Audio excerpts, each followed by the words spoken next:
നമസ്കാരം. യുകെയിൽ പിറവം സ്വദേശിയായ യുവാവ് കസ്റ്റഡി മരണത്തിനിരയായെന്ന് റിപ്പോർട്ട്. പോലീസ് നടപടിക്രമങ്ങൾ പുറത്തുവരാത്ത സാഹചര്യത്തിൽ മരണത്തിന്റെ വിശദാംശങ്ങൾ ഇപ്പോൾ പുറത്തുവിടാൻ സാധിക്കുന്നതല്ല. ദുരൂഹ സാഹചര്യത്തിലുള്ള മരണമാണെന്ന് സംശയിക്കപ്പെടുമ്പോഴും പോലീസ് വെളിപ്പെടുത്തുന്നത് കസ്റ്റഡിയിലിരിക്കവേ ഹൃദയാഘാതം സംഭവിച്ചുവെന്നാണ്.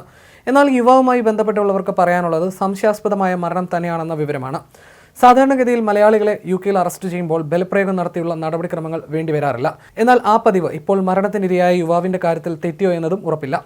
യുവാവിനെ പള്ളിയിലും മറ്റും കണ്ടുപരിചയമുള്ളവർ പറയുന്നത് അത്തരത്തിലുള്ള ശാഠ്യക്കാരനായ സ്വഭാവക്കാരൻ അല്ലെന്നാണ്. യുവാവിന്റെ മരണത്തിലേക്ക് നയിച്ച പോലീസ് നടപടിക്ക് തുടക്കമാകുന്നത് ഭാര്യ പോലീസ് സഹായം തേടിയതോടെയാണ്. ഗാർഹിക പീഡനം ആരോപിച്ചാണ് നഴ്സായ ഭാര്യ പോലീസ് സഹായം തേടുന്നത്. തുടർന്ന് പോലീസ് വീട്ടിലെത്തി യുവാവിനെ അറസ്റ്റ് ചെയ്തു കൊണ്ടുപോവുകയായിരുന്നു.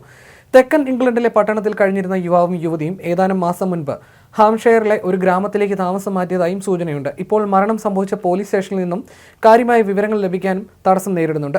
പോലീസ് നടപടിയിൽ യുവാവിന്റെ കുടുംബം പരാതി ഉയർത്തിയാൽ മരണത്തിൽ അന്വേഷണം ഉണ്ടാകുമെന്ന് ഉറപ്പാണ്. എംബസി മുഖേനയാണ് കുടുംബം ഇതിനായി തയ്യാറാകേണ്ടതും.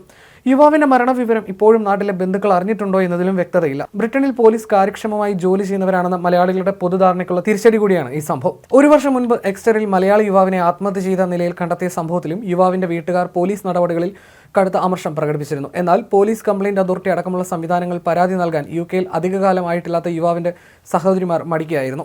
PR അടക്കമുള്ള കാര്യങ്ങളിൽ തിരിച്ചടി ഉണ്ടായേക്കുമെന്ന ഭയമായിരുന്നു അന്ന് പോലീസിനെതിരെ പരാതി നൽകുന്നതിൽ നിന്നും കുടുംബത്തെ പിന്തിരിപ്പിച്ചത്.